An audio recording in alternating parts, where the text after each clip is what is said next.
Coucou la famille, j'espère que vous allez bien. Je me suis souvenue de mon enfance, les rosettes lorsqu'on achetait chez les mamans dans la rue. J'ai décidé de faire cela en mes enfants pour qu'ils découvrent ce que nous mangions quand nous étions petits. Regardez comment c'est croustillant la famille. Oui, c'est avec plaisir que je vais partager la recette avec vous. N'oubliez pas de liker, partager et vous abonner. Allez, on y va. On va découvrir les ingrédients directement dans la préparation. Donc là, je commence dans un bol. Je vais casser 2 œufs, comme vous pouvez voir. On va battre les œufs.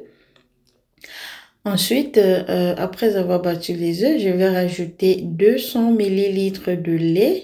Voilà. À préciser que le lait a été laissé à la température de la maison.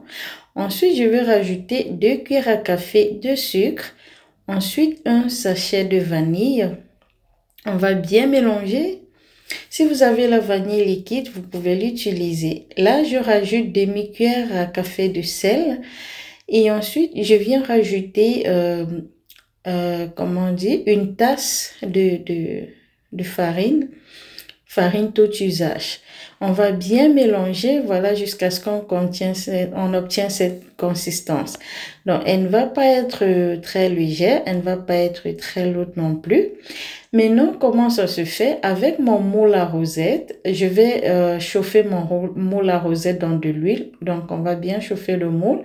On va envoyer le moule dans la farine, dans la pâte, le mélange qui a été fait au départ. Ensuite, directement, on va mettre dans la marmite et on va secouer un tout petit peu pour que ça puisse se détacher du moule. Et on va tourner aussitôt parce que c'est tellement léger, ça ne prend pas du temps pour cuire. Seulement quelques secondes. Si vous laissez longtemps, ça va brûler. Donc voilà, j'ai tourné, j'ai retourné et puis j'ai enlevé. Je reviens encore chauffer mon moule. Je vais mettre dans la pâte. Je vais faire la même chose que le premier tour, comme vous avez vu. Et puis, on va laisser dorer un tout petit peu. On va reprendre le processus.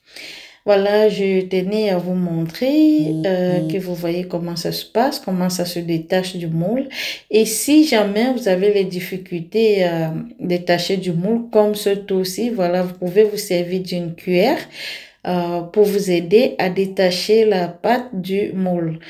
Voilà, donc si ça ne se détache pas, c'est pas grave. Vous pouvez juste prendre une cuillère, une fourchette ou n'importe quoi qui va vous aider à décoller la pâte.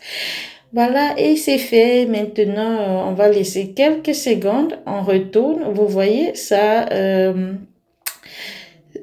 change de couleur très rapidement parce que c'est tellement léger. La pâte n'est pas épaisse. C'est tellement léger en fait. C'est pourquoi ça ne met pas long. Donc, si vous perdez de vue, ça va brûler. Voilà tous mes rosettes que j'ai pu faire. Dites-moi en commentaire comment vous l'appelez chez vous.